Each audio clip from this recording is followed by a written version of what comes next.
Hello, नमस्कार. मी प्राध्यापक doctor Padmakar Patil, Buldhana. आजच्या या लाईव्हमध्ये आपणा सर्वांचं स्वागत करतो. आज डॉक्टर बाबासाहेब आंबेडकर यांची 130वी जयंती. या डॉक्टर बाबासाहेब आंबेडकरांच्या जयंतीच्या निमित्ताने एक श्रद्धांजली म्हणून मी आपणासमोर त्यांचे जे काही सुविचार आहेत ते विचार या ठिकाणी एक प्रेरणादायी विचार म्हणून आपल्यासमोर मांडण्याचा प्रयत्न करत आहे. यामध्ये काही अडथळा आला, कळलं नाही तर क्षमा असावी. पुनश्च सर्वांचे स्वागत करतो. आज हा जो मी एका ठिकाणी खटाटोप केलेला आहे, हा खटाटोप करण्यामागचा महत्वाचा उद्देश हा की जे विद्यार्थी वर्ग आहे, समाज प्रबोधनकारी वर्ग आहे, समाज हितचिंतक करणारा वर्ग आहे, या सर्वांसाठी हे विचार प्रेरणादायी आहेत. आणि म्हणून एक फुलना फुलाची पाकळी म्हणून एक छोटस काम म्हणून या ठिकाणी मी आज आपल्याला काही बाबासाहेबांचे विचार आपल्यासमोर मांडणार आहे. आपणास माहिती आहे, बाबासाहेबांचं जे व्यक्तिमत्व आहे एक फार उत्तुंग असं व्यक्तिमत्व होतं. त्यांना कष्टाच्या बाबतीमध्ये कोणत्याही प्रकारे कंटाळा नव्हता, अभ्यासाच्या बाबतीमध्ये कंटाळा नव्हता, किंवा कोणताही संघर्ष कितीही कठीण असला तरी त्या संघर्षाला सोपं करून बघण्याची त्यांची जी काही वृत्ती होती ही समाजाला दिशा देणारी आहे. आणि म्हणून आपल्यावरती जर थोडंसं संकट आलं तर आपण डामडोल म्हणतो, परंतु डॉक्टर बाबासाहेब आंबेडकरांवरती देशाच्या अंतर्गत तसेच देशातील बाह्य ठिकाणी सुद्धा फार विविध वेगवेगळ्या प्रसंगांना तोंड द्यावं लागलं. आणि त्यांनी शेवटच्या श्वासापर्यंत या देशातील जो दलित, पीडित, गोर, गरीब, वंचित या सर्वांचं भलं व्हावं, कोणत्याही एका समाजाचं भलं व्हावं असं नाही, या सर्वांचं भलं व्हावं या दृष्टिकोनातून संविधानाची जी मांडणी केली आणि त्या मांडणीच्या माध्यमातून मग हिंदू बिल असेल किंवा इतर काही बिलं असतील, या शिक्षणाचे हक्क असतील, या सर्व ज्या बाबी आहेत त्यांनी आपल्या या संपूर्ण जीवनामध्ये या समाजाला देऊ केलेले आहे. आपल्याला माहिती आहे की बाबासाहेब आपल्या गुरुच्या स्थानी सतत नतमस्तक होत आणि त्यांच्यापासून त्या प्रेरणा घेत असत. खरं म्हणजे बाबासाहेबांना जी प्रेरणा मिळाली ती तीन व्यक्तींपासून मिळाली. त्या महत्वाच्या म्हणजे त्या 3 व्यक्ती ह्या बाबासाहेबांचे खरे गुरु होत. त्यामध्ये डॉक्टर बाबासाहेबांनी भगवान गौतम बुद्ध, त्यांनी गौतम बुद्ध हे कसे जगले, त्यांचं तत्वज्ञान काय होतं आणि हे समाजातील प्रत्येक घटकाला कसं महत्वाचं आहे याचा शेवटच्या घटकापर्यंत विचार करून त्यांनी अभ्यास केला. त्यानंतर त्यांना आपलं गुरु मानलं. म्हणजे बाबासाहेबांचे पहिले गुरु कोण? डॉक्टर बाबासाहेब भगवान गौतम बुद्ध. बाबासाहेबांचे दुसरे गुरु होते संत कबीर. तर संत कबीरांचं जर लिटरेचर आपण वाचलं तर संत कबीरांनी सुद्धा सर्व समाजातील ज्या काही चाचक रूढी परंपरा होत्या, अंधश्रद्धा असतील, या सर्वांना फाटा देण्याचं काम, समाज प्रबोधनाचं काम संत कबीरांनी केलेलं आहे. आणि म्हणून डॉक्टर बाबासाहेब आंबेडकरांचे दुसरे गुरु जे होते ते होते संत कबीर. आता आपल्या सर्वांना, महाराष्ट्रीयांना सर्वांनाच परिचित असणारे आपले महात्मा ज्योतिबा फुले. महात्मा ज्योतिबा फुलेंचं जे कार्य आहे हे कार्य आपणा सर्वांना माहिती आहे. त्यांचा जो संघर्ष आहे, महात्मा फुल्यांचा जो संघर्ष आहे, त्यांचे जे विचार आहे, त्यांचं जे तत्वज्ञान आहे, या सर्व गोष्टींनी प्रभावित होऊन बाबासाहेबांनी महात्मा फुल्यांचा पूर्ण अभ्यास केला, त्यांच्या तत्वज्ञानाचा अभ्यास केला, त्यांच्या वैयक्तिक जीवनाचा अभ्यास केला. आणि त्यानंतर त्यांना सुद्धा असं लक्षात आलं की आपले समाजाचे उद्धारकर्ते जर कोणी असतील तर ते आहे महात्मा ज्योतिबा फुले. आणि महात्मा ज्योतिबा फुल्यांना सुद्धा त्यांनी आपले गुरु मानले. आणि या सर्व विचारांचा संग्रह म्हणजे डॉक्टर बाबासाहेब आंबेडकर यांचं तत्वज्ञान उदयाला आलं. आज आपल्याला माहिती आहे की जगाच्या पाठीवर जेवढे ग्रंथ असतील तेवढे ग्रंथ वाचून काढण्याचा खटाटोप डॉक्टर बाबासाहेब आंबेडकरांनी केलेला आहे. आपल्याला हेही माहिती आहे की एक टाइमचं जेवणाचा त्याग करून डॉक्टर बाबासाहेब आंबेडकर आपले पुस्तकं विकत घेऊन त्या ठिकाणी आपलं वाचनाचं काम करायचे. असे प्रसंग, अनेक प्रसंग त्यांच्या जीवनामधले सांगण्यासारखे आहेत. परंतु या ठिकाणी त्यांचे काही मौलिक विचार आहेत, जे प्रेरणादायी विचार आहेत, ते प्रेरणादायी विचार मी आपल्या समोर मांडतो. त्यांनी या गुरुसोबतच एक उपास्य दैवत माझी कोणती कोणती आहेत हे आपल्याला सांगितलेली आहेत. हे उपास्य दैवत सांगत असताना त्यांनी म्हटलेलं की माझं पहिलं दैव जर कोणतं असेल तर ते विद्या आहे. माझं पहिलं दैव जर कोणतं असेल तर ते विद्या आहे. विद्या ही सर्वांना अवगत झालीच पाहिजे, हा त्यांचा कटाक्ष होता. त्यांनी दुसरं दैवत मानलेलं आहे, माझे दुसरं दैवत विनय होय, मी कोणाचीही याचना केली नाही. माझे तिसरे दैवत शील होय, माझ्या आयुष्यात मी दगाबाजी, विश्वासघात व आत्मसिद्धी करता कधीही पाप केलेलं नाही. असे रोखठोक विचार मांडण्याची ताकद डॉक्टर बाबासाहेब आंबेडकरांमध्ये होती आणि त्यांनी ती सिद्ध करून दाखवली आणि त्याचे परिणाम आज आपण पाहतो आहोत की संपूर्ण जगामध्ये त्यांच्या विचारांचं राज्य कार्य करताना आपल्याला दिसत आहे. कारण विचार हा कोण्याही एका व्यक्तीचा, देशाचा, प्रांताचा, भाषेचा नसतो, तर तो सर्व जगाचा असतो. आणि म्हणून त्यांनी जे मांडलेले विचार आहेत, त्यांनी मांडलेले विचार सर्व जगासाठी हे प्रेरणादायी आहेत.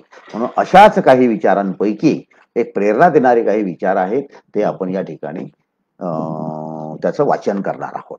वेळप्रसंगी काही स्पष्टीकरणही करणार आहोत. तर म्हणून या डॉक्टर बाबासाहेब आंबेडकर यांचे सुविचार मांडत असताना आपल्या एक लक्षात येते की त्यांचा सर्व जोर होता प्रज्ञाशील आणि करुणा, परंतु त्यासोबतच संघटनावर त्यांचा जोर होता. आणि संघटनावर जोर असल्यामुळे ते संघटनासाठी एकता ही महत्वाची आहे. आणि म्हणून ते म्हणायचे जिथे एकता तिथे सुरक्षितता. म्हणजे तुम्हाला जर सामाजिक स्तरावर जर सुरक्षितता मिळवायची असेल तर तुम्हाला त्यासाठी एकत्रित आलं पाहिजे, संघटित आलं पाहिजे, विशिष्ट विचारांना घेऊन आपण त्या ठिकाणी जगलो पाहिजे. त्याचं कारण असं की ते सांगायचे की तुम्हाला जर मुक्ती पाहिजे असेल, आता मुक्ती कोणतीही धार्मिक दृष्टिकोनातून मुक्ती नाही, तर ही जी मुक्ती आहे ही समाजामधून जी काही आपल्यावर अन्याय अत्याचार होत असत त्यातून जर आपल्याला मुक्ती पाहिजे असेल तर त्यासाठी आपल्याला कार्य कष्ट करावे लागतील. कारण ही मुक्ती ही तुमच्याच हाती आहे. ते म्हणायचे व्यक्तिमत्व विकासाला सहानुभूती, समता आणि स्वातंत्र्य यांची आवश्यकता असते. पुढे समताधिष्ठित समाजात माणूस म्हणून जगण्याचा प्रत्येकाचा हक्क आहे. समताधिष्ठित समाजात माणूस म्हणून जगण्याचा प्रत्येकाचा हक्क आहे. आपल्याला माहिती आहे जागतिक पातळीवरती निग्रोंचा असेल, आफ्रिकेतील लोकांचा असेल, एक वेगवेगळे संघर्ष आहे की जिथे माणसाला सुद्धा माणसाप्रमाणे वागवता येत नव्हतं. त्याचप्रमाणे भारतामध्ये सुद्धा काही माणसांना माणसासारखं वागवता येत नव्हतं आणि त्याविरुद्ध चळवळ उभा करण्याचं काम, त्यांचं हित उराशी बाळगून त्यांचं कल्याण साधण्याचं काम डॉक्टर बाबासाहेब आंबेडकरांनी आपल्या भारतीय संविधानाच्या निमित्ताने या ठिकाणी केलेलं आहे. स्त्रियांच्या बाबतीत त्यांना कमालीचा आदर होता. कारण त्यांनी शील, आपल्याला माहिती आहे प्रज्ञाशील आणि करुणा, शीलावरती खूप जोर दिलेला होता. तर स्त्रीच्या बाबत त्यांचं असं सांगणं होतं की स्त्री ही आपल्या समाजाचा फार मोठा अलंकार आहे. आपल्याला माहिती आहे स्त्री ही फार मोठी आहे. तिची जी काही भूमिका आहे जीवनामध्ये, घरामध्ये, कुटुंबामध्ये ही फार मोठी आहे आणि म्हणून स्त्री जात ही समाजाचा अलंकार आहे असं ते म्हणायचे. आपल्याला मी आधी सांगितलंच की त्यांनी सांगितलेलंच आहे प्रज्ञाशील करुणा तर सांगितलंच, परंतु त्यासोबतच शिका, संघटित व्हा आणि संघर्ष करा. म्हणजे शिक्षण घेऊन घरात बसू नका, तर शिक्षण घेऊन संघटित व्हा आणि संघटित होऊन संघर्ष करा, तरच तुम्हाला काहीतरी मिळेल, त्याशिवाय मिळणार नाही. त्यांनी जास्तीत जास्त महत्व याच्यावर दिलेलं आहे की आपल्याकडे एक विश्वास ठेवण्याची प्रक्रिया आहे. आणि विश्वास ठेवला म्हणजे मनुष्य निश्चिंत होऊन जातो. मग तो देवावरचा विश्वास असेल, आई वडिलांवरचा विश्वास असेल, समाजातील काही तत्वांचा विश्वास असेल, प्रत्येक गोष्टीवरचा विश्वास असेल. परंतु त्या विश्वासाला तळा न जाऊ देता जर त्यापासून आपल्याला फायदा करून घ्यायचा असेल तर त्यासाठी प्रत्येकानं जागृत असलं पाहिजे. आणि म्हणून ते म्हणतात जागृतीचा विस्तव कधीही विझू देऊ नका. जागृतीचा विस्तव कधीही विझू देऊ नका. विद्येचं फार त्यांना महत्व होतं. शिक्षणाचं महत्व त्यांनी कधीही दुजोरा दिलेला नाही, की अमान्य केलेलं नाही. ते नेहमी सांगायचे की शिक्षण हे वाघिणीचे दूध आहे, जो पिईल तो गुरगुरल्याशिवाय राहणार नाही. विद्या ही तलवारी सारखी आहे, तिचे महत्व तिला धारण करणाऱ्यावर अवलंबून आहे. कारण आपल्याला माहिती आहे की तलवार कोणाच्या हाती आहे त्याच्यावरती संपूर्ण समाजाचं भवितव्य अवलंबून असतं. म्हणून ती तलवार ही कोणाच्या हाती आहे हे समजून घेणं जास्त महत्वाचं आहे. आणि ती तलवार आपण घेणं, हातल्या हाती घेणं महत्वाचं आहे. त्यांचा जो जास्तीत जास्त एक गोष्टीवरती जास्तीत जास्त प्रचंड जोर होता आणि तो म्हणजे मानवता. कारण मानवता हेच धर्माचे दुसरे नाव आहे. म्हणजे माणसाला माणसाप्रमाणे जगण्यासाठी जर काही आवश्यक असेल तर ती आहे मानवता. म्हणून धर्माच्या माध्यमातून मनुष्याला मनुष्यत्व प्राप्त झालं पाहिजे, ही महत्वाची बाब त्यांनी सांगितली होती. त्यांनी जास्तीत जास्त महत्व कशाला दिलेलं आहे? स्वाभिमानाला. लाचारी त्यांनी झुगारून लावायला सांगितलेली आहे. आणि म्हणून ते म्हणायचे भाकरीपेक्षा स्वाभिमानाला अधिक महत्व आहे. भाकरीपेक्षा स्वाभिमानाला अधिक महत्व आहे. शिलाशिवाय जर शिकले सवरलेले लोक निपचू लागले तर त्यांच्या शिक्षणातच समाजाचा, राष्ट्राचा नाश आहे. म्हणजे शीलम परम भूषणम जे आपल्या संस्कृतीचे वचन आहे त्याचा आधार घेत बाबासाहेबांनी शील या गोष्टीची जास्तीत जास्त काळजी घेतलेली आहे. कारण शिलाशिवाय जर शिकले सवरलेले लोक निपचू लागले तर त्यांच्या शिक्षणातच समाजाचा आणि राष्ट्राचा हा नाश आहे, हे त्यांना प्रकर्षाने या ठिकाणी सांगावं वाटतं. माणसापेक्षा पुस्तकाचा स्नेह मला अधिक आवडतो. म्हणजे बाबासाहेब माणसांपासून तर शिकतच होते, परंतु माणसापेक्षाही त्यांना जास्तीत जास्त जो सहवास आहे तो पुस्तकांचा आवडत होता. दुसरं गोष्ट, खरे बोल निश्चयात आहे, समुच्चयात नाही. खरे बोल निश्चयात आहे, समुच्चयात नाही, असं त्यांनी बहिष्कृत भारतामध्ये एका ठिकाणी प्रसिद्ध केलेलं होतं. आणि पुढे एक फार महत्वाचं हे सांगतात ते की आपल्याला माहिती आहे की प्रत्येक गोष्ट राजकारणाच्या माध्यमातून समाजासमोर आली की कुठेतरी दंगा धोपे काहीतरी विशिष्ट कारण घेऊन त्या कारणाचा उहापोह करून मग टीव्ही मीडिया का असेना किंवा कोणी का असेना एक त्याला एक वेगळं स्वरूप देऊन त्यांना गोत्यात आणण्याचं काम सर्व ठिकाणी केलं जाते. आणि म्हणून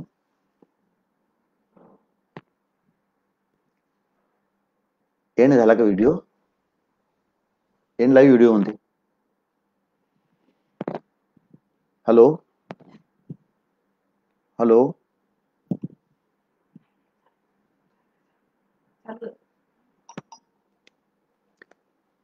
म्हणून ते सांगायचे की दंगा होऊन शिक्षा होण्यापेक्षा दंगा होऊ न देणंच अधिक श्रेयस्कर आहे. म्हणजे दंगा जर झाला तर कित्येक विद्यार्थ्यांचं, समाजातील तरुणांचं जीवन उद्ध्वस्त होतं. पोलीस कोर्ट कचेऱ्या लागतात आणि त्यांच्या मागे विविध प्रकारचे आपत्ती निर्माण होतात आणि त्यातून मग त्यांचं आयुष्याची बरबादी सुरू होते. आणि म्हणून त्यांनी दंग्यामध्ये भाग घेऊ नये, तर दंगा होण्यापेक्षा दंगा न होऊ देणं श्रेयस्कर आहे असं बाबासाहेबांना वाटायचं. कारण ते म्हणायचे रोग झाल्यानंतर औषधोपचार करण्यापेक्षा रोगच होणार नाही अशी व्यवस्था निर्माण करणे अधिक बरे. कारण आपल्याला माहिती आहे की इकडे दवाखान्यांमध्ये आपल्याकडे जागा नाही आहे, परंतु निरोगी राहावं याच्यासाठी आपल्याकडे प्रशिक्षण नाही आहे. डॉक्टरांना रोगी माणसाला तंदुरुस्त करण्याचं प्रशिक्षण दिले जाते, परंतु निरोगी माणसाचं निरोगी राहण्यासाठीचं जे काही कर्तव्य आहे हे कर्तव्य कुठेही आपल्याला एक शासकीय स्तरावरून आपल्याला होताना दिसत नाही. आणि म्हणून ह्याचीही त्यांना खंत वाटायची आणि म्हणून ते म्हणायचे, रोग झाल्यावर औषधोपचार करण्यापेक्षा रोगच होणार नाही अशी व्यवस्था करणे अधिक बरे. त्यांचा कर्मठ लोकांवरती त्यांना जास्त लक्ष होतं आणि ते म्हणायचे, काही कर्मठ लोक अज्ञ समाजाच्या धर्मभावनेचा फायदा घेऊन त्यास चिथावणी देऊन आपण नामनिराळे होतात. याबाबत बाबासाहेबांना सतत प्रबोधन करण्याचं काम ते करत आलेले आहेत, हे आपल्याला माहिती आहे. ते म्हणायचे, कोट्यावधी अविवेकी व दुराग्रही जन जोपर्यंत या देशात वावरत आहेत तोपर्यंत आपला समाज निकृष्ट स्थितीमध्येच कितपत राहणार आहे. काही म्हणा, मला जोड्याशी वागवा पण मला तुकडा वाडा ही लाचार वृत्ती सोडली पाहिजे. शिड्या आणि उष्ट्या तुकड्यासाठी आपली माणुसकी विकणे ही गोष्ट लाजेची आणि शर्मेची गोष्ट आहे. जुना मार्ग चालू आहे तोपर्यंत नव्या मार्गाने जाण्यास कोणीच दसणार नाही. प्रत्येक पिढीला स्वतंत्र विचार असतो. बहुमताच्या जोरावर आपले नियंत्रण करण्याचा अधिकार आपल्याला आहे, पण भावी पिढ्यांना आपण मान्य केलेल्या बंधनात कायमचे बांधण्याचा अधिकार नाही. आज आपण पाहतो, आपल्याला माहिती आहे की निसर्गवादी विचारवंत रुसो सुद्धा असं म्हणतो की मनुष्याला जर कोणतं बंधन असलं पाहिजे तर जीवन जगत असताना कोणत्याही प्रकारचं बंधन नसावं. म्हणजे मनुष्याला जर स्वतःचा विकास घडवून आणावयाचा असेल तर त्याला स्वतंत्र असलं पाहिजे आणि स्वातंत्र्य असल्याशिवाय स्वतःचा विकास होत नाही. आणि म्हणून स्वातंत्र्य हे जास्त महत्वाचं आहे. पुढे ते म्हणायचे, लोकांच्या राजकीय व सामाजिक जीवनात रक्ताचा थेंब न गळता क्रांतिकारक बदल घडवून आणणे म्हणजे लोकशाही. आज आपण पाहतो आहे, लोकशाही आपल्या देशामध्ये नांदून कित्येक वर्ष झाली, परंतु लोकशाहीची जी बाळं आहे, जी गोंडस बाळं आहे, हे आपसामध्ये भांडतात आणि आपल्याला बऱ्याच ठिकाणी रक्ताचा थेंब हा दिसतो. आणि म्हणून ते म्हणायचे की लोकांच्या राजकीय व सामाजिक जीवनात रक्ताचा थेंब न गळता क्रांतिकारक बदल घडवून आणणे म्हणजे लोकशाही होय. जे सत्ता सवलती व हक्क भोगतात ते जर वंचित दलित समाजाला देशाच्या मुख्य प्रवाहात सामील करून घ्यायला तयार नसतील तर तणाव वाढत जाईल व लोकशाही उद्ध्वस्त होईल. राजकीय पक्षाबद्दल ते बोलायचे की पक्षात परस्पर द्वेषाची भावना वाढीला लागली की ती लोकशाहीला भस्मसात करून टाकते. आज आपल्या देशामध्ये काय सुरू आहे आपल्याला सर्व चांगलं माहिती आहे. आपली टीव्ही, आपली मीडिया, आपलं व्हॉट्सअप, आपलं इंस्टाग्राम आपल्याला वेळोवेळी कशा प्रकारच्या बातम्या पुरवते आणि कशा प्रकारे आपल्याला ते ऐकायला लावते, हे याचे साक्ष तुम्ही स्वतः आहात. आणि म्हणून बाबासाहेबांना वाटायचं की पक्षात परस्पर द्वेषाची भावना वाढीला लागली की ती लोकशाहीला भस्मसात करून टाकते. पुढे ते म्हणायचे, त्यांचा न्याय व्यवस्थेचा, स्वातंत्र्य, समता, न्यायबंधुता या गोष्टीवर त्यांचा फार विश्वास होता. त्यांनी जगातल्या सर्व घटनांचा अभ्यास केला. सर्व घटनांचा अभ्यास केल्यानंतर भारतातील सामाजिक स्थितीचा अभ्यास केला. भारतातील सामाजिक स्थिती आणि इथली रूढी, परंपरा, अंधश्रद्धा या सर्व बाबींचा विचार केला. आणि या सर्व विचारांच्या नंतर भारतातल्या राज्यघटनेच्या, भारतीय संविधानामध्ये कोणत्या घटनांचा कलम करायचा, कोणत्या कलमांचा समावेश करायचा आणि कोणत्या कलमांचा समावेश नाही करायचा याचा चिकित्सक विचार करून त्यांनी आपल्या संविधानाची निर्मिती केली. त्यामध्ये न्याय संस्थेचे स्वातंत्र्य ही यशस्वी लोकशाही आहे असं ते म्हणायचे. न्याय संस्थेचे स्वातंत्र्य ही यशस्वी लोकशाही आहे. न्यायालय शासनाच्या दबावात असता कामा नये. न्यायाला स्वतंत्र विचार देता आले पाहिजे. आपण आज पाहतो आहे अनेक ठिकाणी अनेक प्रकारचे निकाल जेव्हा येतात त्यावरती टीव्हीवरून, मीडियावरून आपल्याला समजते की न्यायालयाकडून मिळालेला निकाल हा कसा आहे. आणि म्हणून या संदर्भामध्ये जर आपण लक्ष दिलं तर न्याय व्यवस्थेचे स्वातंत्र्य आहे हे जास्तीत जास्त कसं अबाधित ठेवता येईल ह्याची आजच्या राज्यकर्त्यांनी, शासनकर्त्यांनी काळजी घेणं हे गरजेचं आहे. न्यायालयाला अनिर्बंध स्वातंत्र्य दिले तर मग नवीन साम्राज्यशाही निर्माण होण्याचा धोका निर्माण होतो. न्यायालयांनी कसलेही भय, दबाव वा झटपण न बाळगता कसल्याही प्रबोधनाला बळी न पडता न्यायदान केले पाहिजे. विवेकाशी विसंवादी असणारा धर्म कधीही कार्यक्षम होणार नाही. कोणताही मनुष्य सतत दीर्घोद्योगानेच पराक्रमी, बुद्धिमान होऊ शकतो. ते म्हणायचे, बायकोशी, मुलांशी कसे वागावे ते मला कळत नाही, पण पुस्तकांशी माझं चांगलं जमतं. म्हणजे त्यांची एवढी प्रगाढ निष्ठा ह्या पुस्तकांवरती होती. आणि म्हणून आपला या ठिकाणी बाबासाहेबांनी त्या पुस्तकांच्या संबंधामध्ये आपलं हे विधान केलेलं आहे. पुढारीपणाच्या मोहाने आज आपल्याला माहिती आहे की दगड उचलला की नेता तयार होताना आपल्याला दिसतो, परंतु नेता कसा असला पाहिजे या बाबतीमध्ये मात्र बाबासाहेबांचे काही तत्व होते आणि म्हणून त्या तत्वाच्या अनुसरून हे आज आपल्याला प्रत्येकाने आदर्श घेणं गरजेचं आहे. पुढारीपणाच्या मोहाने सामान्य कुवतीची स्वार्थी माणसे कुटीर वृत्तीचे पक्षात किंवा चळवळीत बीजारोपण करतात. म्हणजे आज आपण पाहतो की थोडे दिवस एका पक्षामध्ये एक जण काम करतो, नंतर दुसरा पक्ष काढतो, तिसरा पक्ष काढतो, चौथ्या पक्षात जातो, पाचव्या पक्षात येतो, पुन्हा पहिल्या पक्षात येतो. हे जे सुरू आहे हे त्या काळामध्ये डॉक्टर बाबासाहेब आंबेडकरांनी आपल्या लेखनामधून त्या ठिकाणी मांडलेलं होतं की पुढारीपणाच्या मोहाने सामान्य कुवतीची स्वार्थी माणसे फुटीर वृत्तीचे पक्षात किंवा चळवळीत बीजारोपण करत असतात. शत्रूशी सामना करणे सोपे असते, ते म्हणायचे शत्रूशी सामना करणे सोपे असते, पण स्वजनांशी युद्ध करणे अतिशय कठीण असते. या नेत्याच्या बाबत त्यांना फार तळमळ होती, कारण देशाला जो मार्ग दाखवतो त्याला आपण नेता म्हणतो, जो आपल्याला घेऊन चालतो त्याला आपण नेता म्हणतो. हा नेता त्यांनी आधीच सांगितलं, हा स्वार्थी नको, हा फुटीवृत्तीचा नको, हा तत्वज्ञानी असला पाहिजे, हा विचारी असला पाहिजे. हा ते म्हणायचे नेता तत्वज्ञ असला तरच श्रेय न घेण्याचा मानसिक शक्ती त्याच्याजवळ असते, अन्यथा अपरिपक्व नेते श्रेयासाठी झुंजत असतात आणि भले बुरे मार्ग अनुसरतात. म्हणजे जर तो नेता त्या कुवतीचा नसेल तर तो कोणत्याही वाईट मार्गाचा अवलंब आपल्या भल्यासाठी करू शकतो. त्यामध्ये देशहित असेल, समाजहित असेल, कोणतं हित असेल, कोणाचं हित पाहिलं जाणार नाही. तर ते म्हणायचे की तो नेता जो आहे तो हा अपरिपक्व असता कामा नये. श्रेयावरही हक्क न सांगता स्थित प्रज्ञासारखा जो नेता कर्मवान असतो तो दुर्मिळ असतो. माणूस धर्माकरिता नाही, धर्माच्या बाबतीत त्यांचं नेहमीच एक महत्वाचं विधान होतं, माणूस धर्माकरिता नाही तर धर्म माणसाकरिता आहे. धर्म माणसाकरिता आहे. म्हणजे आज धार्मिक भावना दुखावल्या म्हणून कित्येक लोकांना सजा होतात किंवा त्या बद्दल शिक्षा दिल्या जातात, पण तो कोणताही धर्म असो.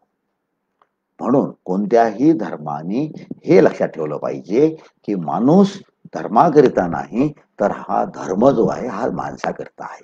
म्हणून सर्वप्रथम प्रत्येक धर्माने माणसाचं भलं पाहिलं पाहिजे. जर प्रत्येक धर्माने माणसाचं भलं पाहिलं तर माणसामध्ये कधीही दुरावा निर्माण होणार नाही आणि संघर्ष निर्माण होणार नाही. पुढे म्हणतात, समाजात होत असलेल्या अन्याय, जोर, जुलूम यांचा प्रतिकार करणे हे या साधूंचं सुद्धा कर्तव्य आहे.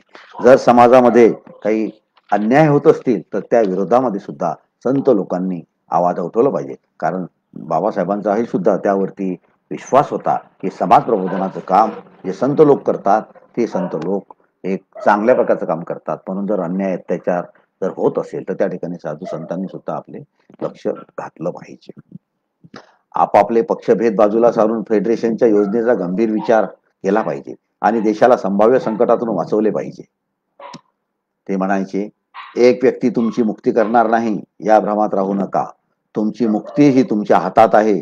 तुम्ही क्रियावान व्हा, तोच तुमच्या मुक्तीचा मार्ग आहे. म्हणजे जीवनात जर तुम्हाला सर्व काही मिळवायचं असेल तर त्यासाठी तुम्हाला स्वतःबद्दल क्रांती करावी लागेल. स्वतःतील दृष्टीबद्दल का वाईट विचारांबद्दल तुम्हाला उठाव करावा लागेल. तुम्हाला स्वतः क्रियावान व्हावं लागेल आणि तरच तुम्हाला जी आपली पहिली परिस्थिती आहे त्या पहिल्या परिस्थितीमधून दुसऱ्या परिस्थितीमध्ये जाता येईल. कुणाजवळ सुद्धा दैवी देणगी किंवा दैवी सामर्थ्य नसते, यावर त्यांचा जास्त कटाक्ष होता. जो तो परिश्रम व कर्तृत्व याच्या जोरावर महापदाला चढतो. म्हणजे कोणीही काय असे ना समाजातील व्यक्ती ती शिक्षणाच्या बळावरती सुद्धा शिक्षणाच्या बळावरच आपलं जे काही व्यक्तिमत्व आहे हे व्यक्तिमत्व फलद्रूप करण्याचा प्रयत्न करत असतो आणि त्या शिक्षणामुळेच त्याच्यामध्ये प्रगतीही होत असते. त्यांचं सतत होतं की तुम्ही शिकले, त्यांना मी तुम्हाला सांगितलं की शिका, संघटित व्हा, संघर्ष करा, त्याचप्रमाणे प्रज्ञाशील आणि करुणा याचा विचार सतत जीवनामध्ये झाला पाहिजे.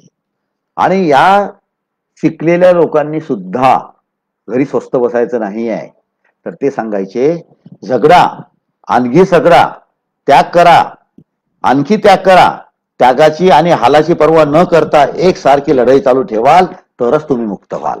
म्हणजे शिक्षण घेतलं, 2 डिग्र्या घेतल्या, कागदाचा कागद आपल्या घरामध्ये आला, आपल्याला म्हणजे सरकार घरी काही आणून देईल या भ्रमामध्ये जर तुम्ही राहत असाल तर तुम्हाला काहीही मिळणार नाही. त्यासाठी तुम्हाला स्वतःलाच प्रयत्न करावे लागतील. त्यासाठी तुम्हाला झगडावं लागेल, तुम्हाला संघर्ष करून पदरात मिळवावं लागेल. असं बाबासाहेबांचे विचार प्रेरणादायी त्या काळामध्ये होते. आजही ते तेवढेच परिणामकारक आहेत. समाजातील विषमतेला ते फार कंटाळले होते. समाजातील जी विषमता आहे त्या विषमतेचे चटके त्यांना बसलेले होते. सामाजिक विषमतेमुळे समाजामध्ये दुरावा कसा निर्माण होतो, एक समाज दुसऱ्या समाजावर कसा अन्याय करतो किंवा इतर समाजावर कसे अन्याय करतात, तर त्यामधून एका समाजाची प्रगती कशी खुंटते आणि पिढ्यानपिढ्या त्या कशा बर्बाद होतात ह्यावरती त्यांचा कटाक्ष होता. आणि म्हणून प्रत्येक समाजाने पुढे कसं जावं यासाठी ते नेहमी सांगायचे की समाजामध्ये विषमता नको, ज्यांच्यावर जुलूम होतो असा पीडित वर्ग नको. कोणावरही समाजाचा कोणताही गट होतो, तिथे जात, धर्म, लिंग, पंथ कशालाही बाबासाहेबांनी वाव दिलेला नाही आहे. त्यांनी व्यक्ती ही गृहीत धरलेली आहे. मग ती व्यक्ती कोणत्या धर्माची आहे, जातीची आहे, पंथाची आहे, काहीही घेणं देणं नाही. जर त्या व्यक्तीवरती जुलूम होत असेल तर असा जुलूम होऊ नये अशी व्यवस्था समाजामध्ये निर्माण झाली पाहिजे. राज्यकर्त्यांनी ती निर्माण केली पाहिजे. समाजाच्या जाती जमातीत, गटागटात, वर्गावर्गात जो दुरावा आहे तो लोकशाहीच्या यशाला मारक आहे. आपल्याला माहिती आहे, आज आपण बघतो की प्रत्येक ठिकाणी राज्य असेल, प्रांत असेल, देश असेल, प्रत्येक ठिकाणी विविध प्रकारचे झगडे आपल्याला दिसतात. मी ह्या प्रांताचा, मी त्या प्रांताचा, मी अमका, मी ढमका, या पद्धतीनं आपसामध्ये ही माझी भाषा, ती त्याची भाषा, आपसामध्ये झगडे निर्माण होतात आणि गटागटामध्ये, वर्गावर्गामध्ये दुरावा निर्माण होतो आणि त्यामुळे लोकशाही ही पोखरायला लागते. आणि म्हणून बाबासाहेब म्हणतात, पक्षापक्षात परस्पर द्वेष भावना वाढीला लागली की लोकशाहीला ती भस्मसात करून टाकते. 2 पक्ष, सत्ताधारी पक्ष आणि विरोधी पक्ष, या 2 पक्षामध्ये सामंजस्य असलं पाहिजे. सत्ताधारी पक्षाची भूमिका काय आहे, विरोधी पक्षाची भूमिका काय आहे हे त्यांनी मांडलीच पाहिजे. परंतु दोघांमध्ये सुद्धा द्वेष भावना असता कामा नये किंवा परस्पर द्वेष भावना वाढीला लागता कामा नये. जर ती या 2 पक्षांमध्ये किंवा पक्षापक्षामध्ये जर द्वेष भावना वाढीला लागली तर ती लोकशाहीला मारक ठरते, असे डॉक्टर बाबासाहेब आंबेडकर सांगायचे. स्वातंत्र्य, समता, विश्वबंधुत्व हे तत्व त्यांना मान्य होते आणि या तत्वावर आधारलेला जीवनमार्ग म्हणजे सामाजिक लोकशाही. समतेपासून स्वातंत्र्याची काडीमोड करता येणार नाही व स्वातंत्र्यापासून समतेची काडीमोड करता येणार नाही. समता व स्वातंत्र्य ही दोन्ही विश्वबंधुत्वापासून अलग करता येणार नाही. यावरती कटाक्ष डॉक्टर बाबासाहेब आंबेडकरांचा होता आणि त्याप्रमाणे ते शेवटच्या क्षणापर्यंत यासाठी झडले आणि झगडले. आपल्याला माहिती आहे की आपल्या बऱ्याच आपण म्हणी जर बघितल्या तर बऱ्याच म्हणी अशा आहेत की त्या सामाजिक स्थितीचं वर्णन करतात. परंतु त्या सामाजिक स्थितीचं वर्णन करत असताना त्यामध्ये काही ह्या अन्यायकारक आहेत आणि काही ह्या समाजाला मागास ठेवणाऱ्या आहेत आणि काही पुढे नेणाऱ्या आहेत. म्हणून ते म्हणतात की सर्वच ठिकाणी जुने ते सोने, अशी एक म्हण आहे की जुनं ते सोनं. सर्वच ठिकाणी जुने ते सोने म्हणून जर आपण धरून बसलो तर नवीन सुधारणा कधीच होणार नाही. म्हणजे यामधून त्यांना हे सांगायचं होतं की जुन्याला सोबत ठेवा परंतु नव्याची कास धरा, नवं ते स्वीकारा, नवं ते हवं, जुनं ते नको असं नाही. जुनं तर हवंच परंतु त्यासोबत जुनं ते सोनं म्हणून तिथे थांबू नका, तर जे नवीन असेल ते नवीन स्वीकारण्याचा प्रयत्न करा. आज आपल्याला माहिती आहे की आज आपल्या भारतामध्ये जर क्रांती कोणी केली असेल तर ते अभियांत्रिकी महाविद्यालयाने केलेली आहे. अभियांत्रिकी महाविद्यालय म्हणजे तांत्रिक शिक्षण देणारी महाविद्यालय. तांत्रिक शिक्षण महाविद्यालयामध्ये शिकणारा जो विद्यार्थी आहे तो आज जगाच्या कानाकोपऱ्यामध्ये जाऊन बसलेला आहे. त्यांनी जुनं सोडलं आणि नवीन स्वीकारलं, तत्वज्ञान स्वीकारलं, टेक्नॉलॉजी स्वीकारली. आज म्हणून जगाच्या कानाकोपऱ्यात प्रत्येक देशामध्ये आपला भारतीय विद्यार्थी हा नोकरी करताना दिसतो आहे आणि त्या निमित्तानं भारताला कितीतरी विदेशी चलन हे प्राप्त होताना दिसते आहे. आणि म्हणून भारताची जी आर्थिक परिस्थिती आहे ती भारताची आर्थिक परिस्थिती आपल्याला सुधारणा त्या ठिकाणी दिसत आहे. म्हणून या ठिकाणी धुणं ते सोनं असं धरून बसू नका, तर नव्याची कास धरा आणि त्याप्रमाणे प्रयत्न करा. आज राष्ट्राला कोणत्या गोष्टीची गरज असेल तर ती जनतेच्या मनात एक राष्ट्रीयत्वाची भावना निर्माण करण्याची होय. म्हणजे प्रत्येक, तो कोणत्या जातीचा आहे, धर्माचा आहे, प्रांताचा आहे, देशाचा आहे, राज्याचा आहे, याचं काही घेणं देणं नाही. देशातल्या कोणत्याही व्यक्तीला जर तुम्ही उभं केलं तर त्यामध्ये एक राष्ट्रीयत्वाची भावना ही सारखीच असली पाहिजे, असा आशावाद डॉक्टर बाबासाहेब आंबेडकरांनी त्यावेळेस निर्माण केला होता. त्यासोबतच आपल्याला माहिती आहे, हिंदू, मुस्लिम, शीख, ईसाई, हिंदी, कानडी अशा विविध भावना निर्माण करण्यापेक्षा आपण प्रथम भारतीय आहोत व नंतरही भारतीयच आहोत अशी भावना निर्माण केली पाहिजे. म्हणजे तुम्हाला सांगायचं झालं तर ज्या वेळेस महात्मा गांधीजी विदेशामध्ये गेले होते त्यावेळेस त्यांना विचारलं, तुम्ही कोण आहात? तर त्यांना सांगितलं, मी भारतीय आहे. त्यांनी हे सांगितलं नाही, मी अमका आहे, मी ढमका आहे, मी टमका आहे, मी या जातीचा आहे, मी या धर्माचा, या पंथाचा आहे, हे त्यांनी सांगितलं नाही. तर त्यांनी सांगितलं, मी भारतीय आहे. हीच भावना डॉक्टर बाबासाहेब आंबेडकरांना आपल्या सर्वांपासून अभिप्रेत आहे. ज्यामुळे संकुचित प्रांताभिमानाची व पक्षाभिमानाची वाढ होईल अशा सर्व गोष्टी कटाक्षाने टाळल्या पाहिजे. आपल्याला माहिती आहे की प्रत्येक ठिकाणी दोन राज्याच्या ज्या सीमा आहेत त्या राज्याच्या सीमावर्ती भागामध्ये सतत संघर्ष होत असतो. उदाहरण द्यायचं झालं तर कानडी मराठी, इकडे झालं तर हिंदी मराठी, तिकडे जर बघितलं आपण तर केरळी आपला कर्नाटकी मराठी.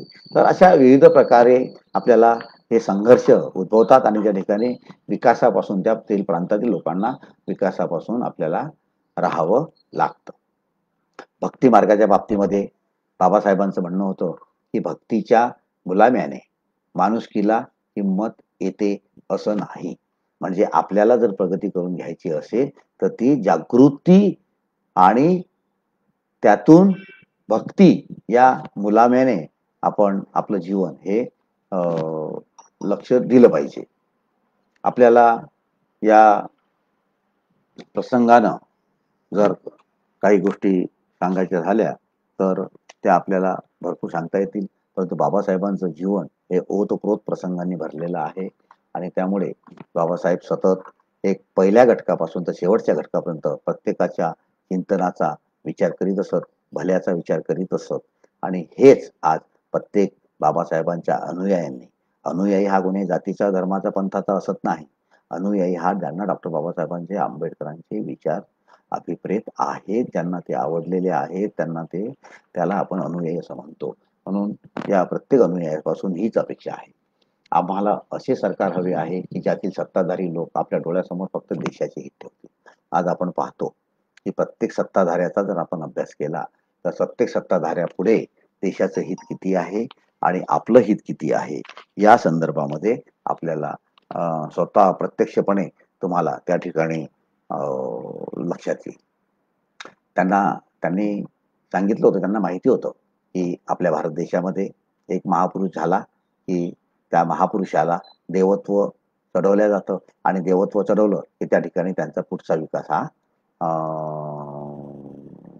ज्या गतीने व्हायला पाहिजे तसा होत नाही. म्हणून ते म्हणतात की माझी स्तुती करून मला देवपदाला चढवू नका, तुम्ही तुमची संघटना करा व शिस्तीच्या हिमतीच्या मार्गाने आपली सर्वांगीण उन्नती करून घ्या.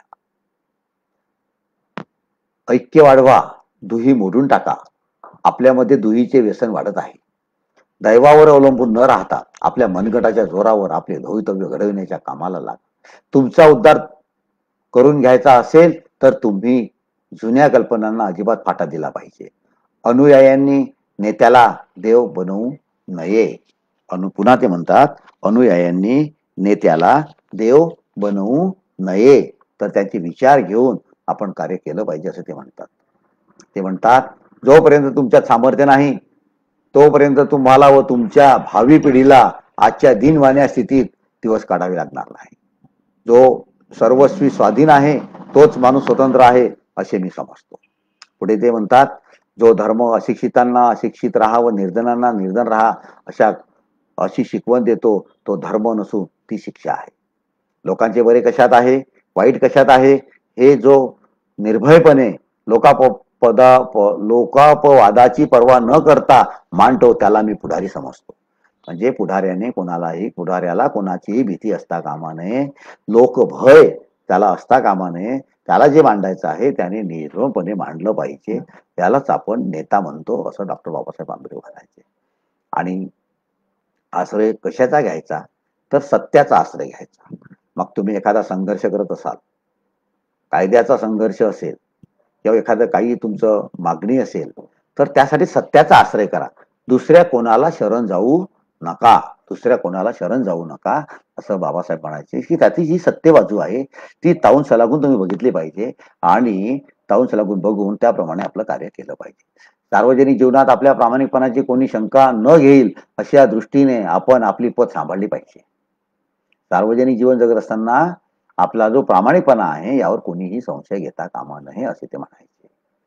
पुढे शंकरराव खरात यांनी जे आत्मकथा लिहिली त्या आत्मकथेमध्ये त्यांनी म्हटलेलं आहे की सार्वजनिक जीवनात आपल्या प्रामाणिकपणाची कोणी शंका घेईल अशा दृष्टीने आपली पद सांभाळली पाहिजे.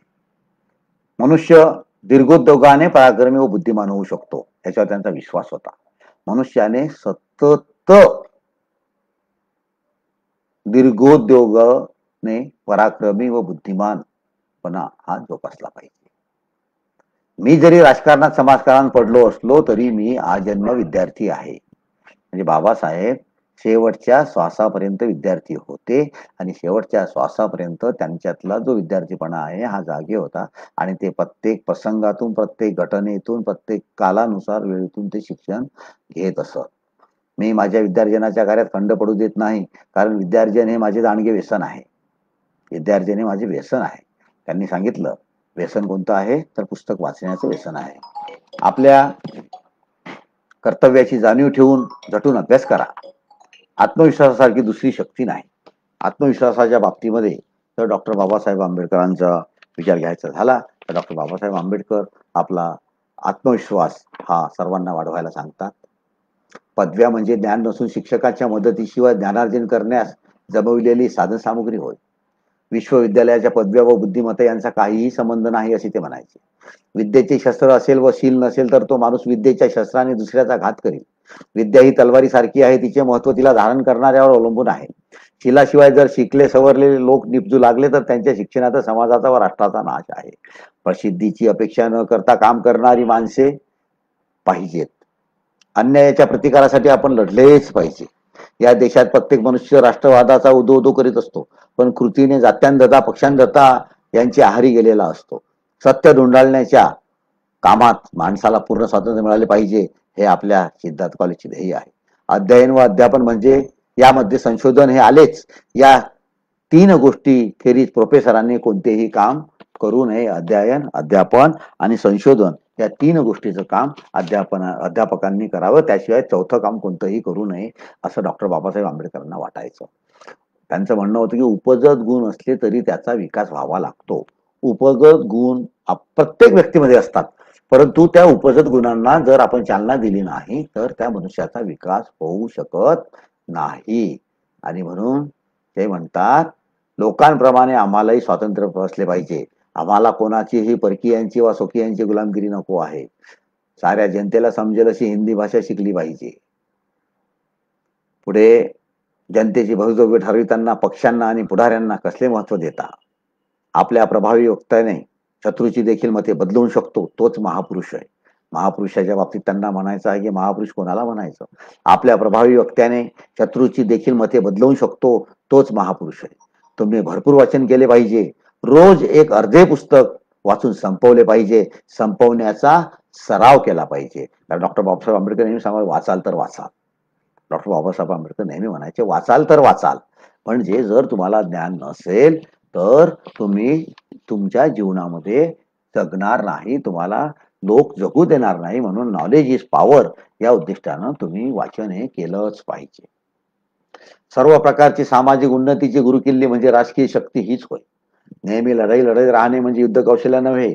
आपल्याला अन्य मार्गाने हे कार्य साधून घेतले पाहिजे. कोणत्याही समाजाची उन्नती त्याच्या शिक्षणाच्या प्रगतीवर अवलंबून आहे. राजकारण यशस्वी करण्यासाठी आपल्या समाजास मोठ्या अधिकाराच्या जागा मोजक्या मिळाल्या पाहिजेत. आपल्या या हक्काच्या बाबतीमध्ये डॉक्टर बाबासाहेब सतत जागृत असायचे आणि आपले हक्क मिळवण्यासाठी सतत झगडायचे. राजकीय लोकशाहीला सामाजिक लोकशाहीचा आधार असल्याशिवाय ती कधीही टिकणार नाही. तर लोकशाहीला राजकीय आधार असलाच पाहिजे, सामाजिक आधार असलाच पाहिजे, तरच ती लोकशाही टिकू शकते. भाकरीपेक्षा स्वाभिमानाला अधिक महत्व डॉक्टर बाबासाहेब आंबेडकर म्हणायचे की भाकरीपेक्षा स्वाभिमानाला माझ्या दृष्टिकोनातून अधिक महत्व आहे. पुढे ते म्हणायचे की मी रोपटे लावले आहे, म्हणजे मी माझ्या विचाराचं रोपटं लावलेलं आहे, हा वृक्ष वाढवायचा आहे. आपल्या पुढाऱ्यावर फार मोठी जबाबदारी आहे. ज्याच्या अंगी धैर्य नाही तो पुढारी होऊ शकत नाही. जो मनुष्य मारावयास तयार होतो तो कधीच मरत नाही. जो मनुष्य मरावयास तयार होतो जो मनुष्य मरावयास तयार होतो तो कधीच मरत नाही. जो मनुष्य मरणास भीतो तो अगोदरच मेलेला असतो. ज्याला आपण माणुसकी म्हणतो तो मिळवण्याचा मार्ग आपण कधीच सोडता कामा नये. संघटना असल्याशिवाय आपल्याला जगात कोणीही विचारणार नाही. ज्ञान हे जीवनाला आवश्यक आहे, ते नसल्यामुळे आपले नुकसान होते. आपले मन निर्मळ पाहिजे, त्यामुळे आपापसातील मतभेद नाहीसे होतात. मनुष्य मात्राच्या उत्कर्षाला धर्म ही अत्यंत आवश्यक बाब आहे. म्हणजे धर्माचा विरोध नाही आहे. ते म्हणतात मनुष्याचा जर विकास व्हायचा असेल तर त्यासाठी मनुष्याचा जर उत्कर्ष व्हायचा असेल तर त्यासाठी धर्म ही बाब अत्यंत आवश्यक आहे. त्याशिवाय मनुष्याची प्रगती होऊ शकत नाही, हेही बाजू त्यांना मान्य आहे. माझ्यावर जेवढी जबाबदारी आहे तेवढी जबाबदारी जगातील दुसऱ्या कोणत्याही माणसावर नाही. मला अधिक आयुष्य लाभल्यास मी योजलेले कार्य पूर्ण करीन. कारण प्रत्येकाला ज्याला जन्म मिळाला त्याला मृत्यू हा अटळ आहे. आणि म्हणून बाबासाहेबांनी ही जाणीव ठेवून बाबासाहेबांनी म्हटलं की मला जर पुन्हा जन्म मिळाला किंवा याच आयुष्यामध्ये मला जास्त वर्ष जगण्याला मिळाले तर मी माझे योजलेले जे कार्य आहे हे पूर्ण शेवटच्या घटकापर्यंत नेल्याशिवाय राहणार नाही. त्यांना जजची नोकरी आली होती, त्याबद्दल ते म्हणतात मला जजची नोकरी देऊ केली होती. जज म्हणजे न्यायाधीश. मला न्यायाधीशाची नोकरी देऊ केली होती, पण ही घोरपड मी गळ्यात बांधून घेतली नाही. माझ्या बांधवांचे कार्य कोण करील असे माझ्यापुढे कोडे होते, म्हणून मी नोकरीच्या बंधनात अडकलो नाही. तुमच्याबद्दल इतर लोकांना काय आदर वाटेल, मान सन्मान वाटेल अशी तुम्ही कृती करा. जगत असताना आपल्याला ही कृती करत असताना याच्याकडे लक्ष द्यायचं आहे की मी जे कार्य करेल त्यामध्ये माणसाला समाजामधून मला संपूर्णपणे न्याय मिळेल किंवा मान सन्मान मिळेल हे मला त्या ठिकाणी लक्षात घेतलं पाहिजे. समुद्रात नदी मिळाल्यावर ती जशी समुद्राची एकरूप होते त्याप्रमाणे बुद्धाच्या समाजात जातपात नाहीसे होऊन सर्व एकरूप होतात. हे बुद्धाचं तत्वज्ञान त्यांनी सर्व समाजासमोर मांडण्याचा त्या ठिकाणी प्रयत्न केलेला आहे. तुमचं जीवन आता तुम्ही उज्ज्वल करायचं आहे. त्याग, चिकाटी, निस्वार्थीपणा व बळ एकवटून कार्य करा. ते दैवताच्या बाबतीमध्ये मी आधी सुरुवातीला सांगितलं, पुन्हा एकदा शेवटी सांगतो की ते म्हणायचे माझे पहिले दैवत विद्या होय. विद्या ही सर्वांना अवगत झालीच पाहिजे. माझे दुसरे दैवत विनय होय. मी कोणाची याचना केलेली नाही. माझे तिसरे दैवत शील होय. माझ्या आयुष्यात मी दगाबाजी, विश्वासघात व आत्मा सिद्धीकरिता पाप केलेले आठवत नाही. मी दारू प्यालो नाही की बिडी प्यालो नाही. मला कसलं व्यसन नाही. पुस्तक आणि कपडा मला अधिक प्रिय आहेत.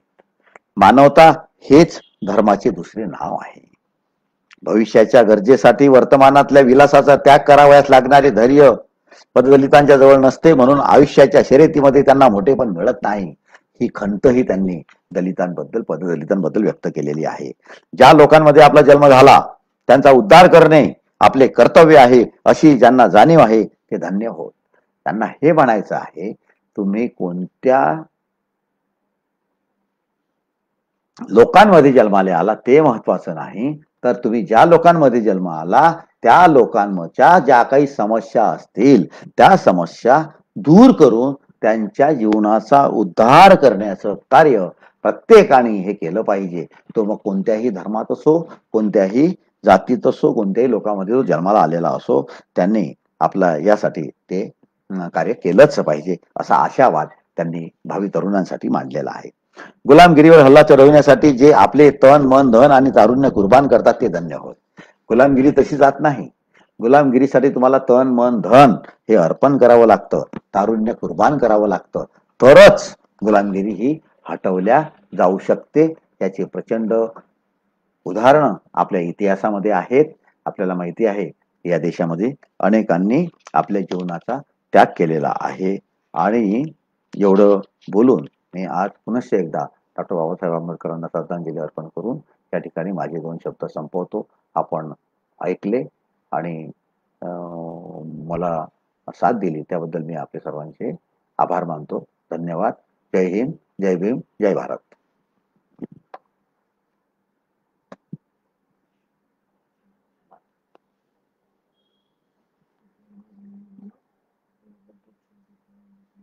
Yes, end. थांबा घाई नका करतो. End कर. झालं संपलं. संपेल तर. 4 लोकांनी कंटिन्यू पाहिलं. करू का? करू एंड?